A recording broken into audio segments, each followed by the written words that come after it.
Welcome back friends. Spoken English शिकत असताना आपण व्याकरणाचा थोडा सुद्धा विचार करत नाही आहोत हे आपल्याला सर्वांनाच माहीत आहे. आणि जर व्याकरणाचा आपण विचार करत नाही आहोत म्हटल्यानंतर आपल्याला इंग्लिश भाषेच्या काही फंडामेंटल्स शिकणं खूप गरजेचं असतं. हो की नाही? आता हे जे फंडामेंटल्स आहेत हे शिकून घेत असताना आपल्या छोट्या-छोट्या गोष्टींकडे बारकाईने लक्ष देण्याची गरज असते. आता आपण एक स्टेप पुढे जाणार आहोत आणि एक स्टेप पुढे जाणार आहोत म्हटल्यानंतर आपल्याला पुढच्या स्टेपच्या काही बेसिक गोष्टी माहिती असणं गरजेचं आहे. कारण की उद्याचा जो व्हिडिओ तुमच्यासाठी येणार आहे, त्या व्हिडिओसाठी आजचा हा व्हिडिओ अतिशय महत्त्वाचा असणार आहे आणि म्हणूनच उद्याची पूर्वतयारी आपण आजच्या ह्या व्हिडिओमध्ये करणार आहोत. तर चला करूया आपण ती सुरुवात. आता जे मी काही शिकवणार आहे ते बारकाईने लक्ष द्या. थोडं सुद्धा स्किप करू नका. कारण की स्किप केलं की मग आपल्याला काही अडचणी येण्याची शक्यता आहे. कारण की व्हिडिओ हा 10 मिनिटापेक्षा जास्त होणार नाही म्हणून आपल्याला 10 मिनिटं थोडीशी कळ काढायची आणि पूर्ण बघायचं जेणेकरून तुमच्या मनामध्ये कोणतीही शंका राहणार नाही. तर आता जो मी पुढचा टॉपिक शिकवणार आहे तो म्हणजे आपण अपूर्ण काळ शिकवणार आहोत आणि अपूर्ण काळ शिकण्यासाठी आपल्याला क्रियापदाला आय-एन-जी लावावं लागत असतं. म्हणजे जे मूळ क्रियापद आहे, क्रियापदाचं जे पहिलं रूप आहे, त्या पहिल्या रूपाला आपल्याला आय-एन-जी हे प्रत्यय लावायचं असतं. आता जर आय-एन-जी हे प्रत्यय लावायचं असतं, तर त्याचे काहीतरी छोटे-मोठे, छोटे-छोटे, बारीक-बारीक काय आहेत नियम आहेत. आता तुम्ही म्हणाल, "सर तुम्ही तर नियम शिकवणार नव्हते."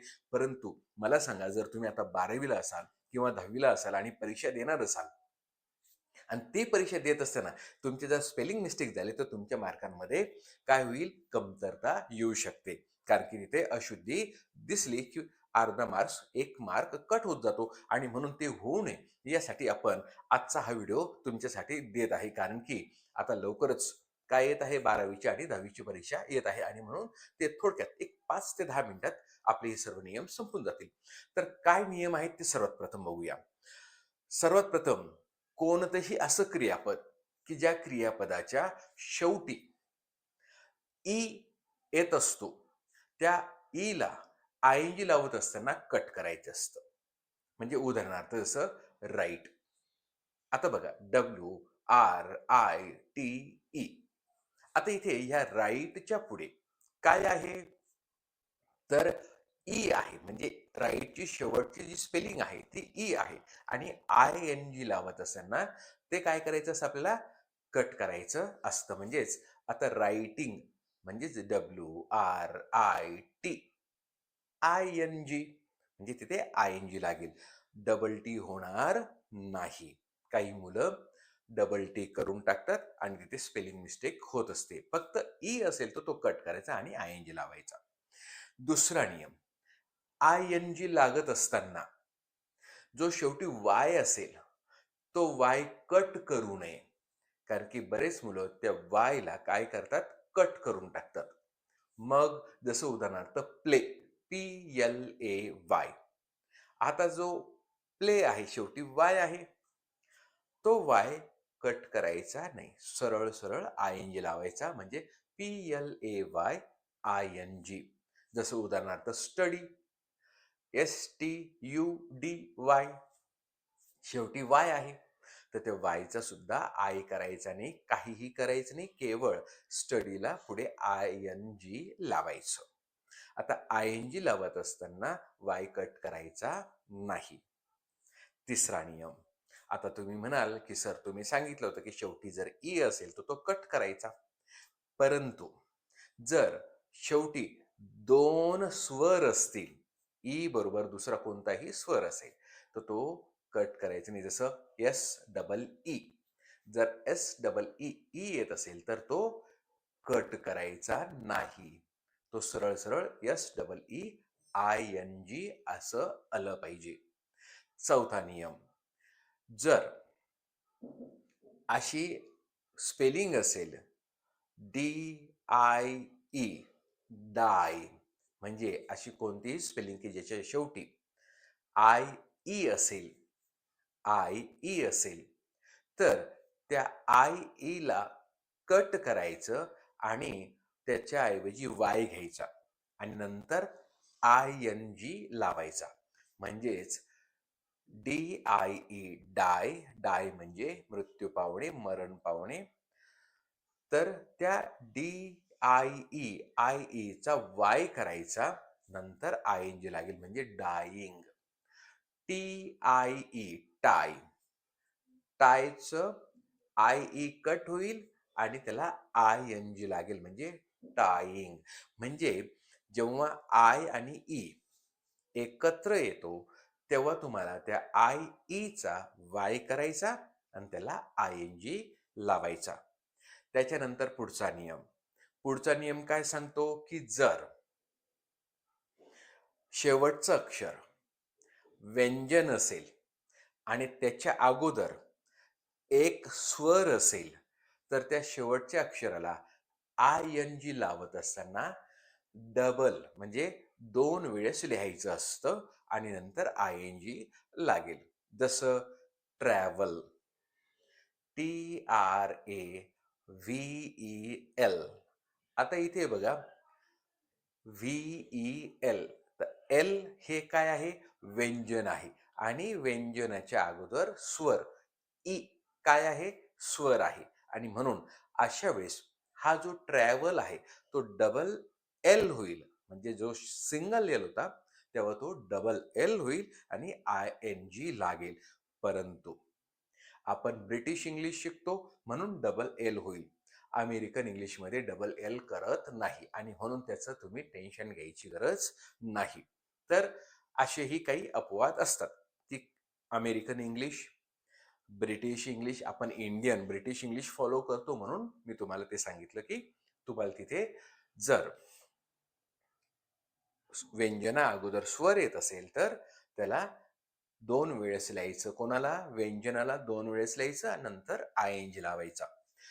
आता हाच नियम पुन्हा एकदा बघूया. काय सांगितलं? की जर व्यंजना अगोदर स्वर येत असेल तर त्याचं काय करायचं? त्या व्यंजनाचं डबल करायचं. जसं स्विम, SWIM. एम व्यंजन आहे, त्याच्या अगोदर आय स्वर आहे आणि त्या एमला ING लावत असताना डबल करायचं आणि मग ING लागेल म्हणजे स्विमिंग. अशा प्रकारे होईल. परंतु जर त्या व्यंजनाच्या अगोदर डबल स्वर येत असतील, 2 वेळेस स्वर येत असतील, तर तेव्हा ING लावत असताना त्या व्यंजनाला 2 वेळेस लिहायचं नाही.